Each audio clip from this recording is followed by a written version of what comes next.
Hi guys, a strange sound in the forest.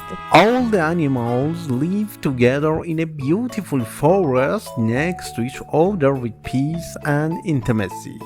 Fox, rabbit, squirrel, ant, ladybug, etc. loved each other and played together. One morning, the animals saw a strange sound coming from the forest. Had never heard this sound before. Raccoon went in front of the door of the nest of other animals and called them. He said to them, "Friends, what is this sound?" The animals said, "No, we have not heard this sound." The animals went to the sound together and saw a strange bird sitting on a big tree and hitting the tree with its beak.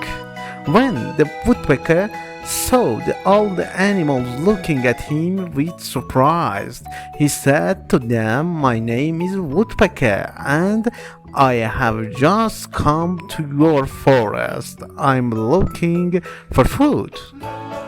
Please subscribe to Dr. Puzzle channel.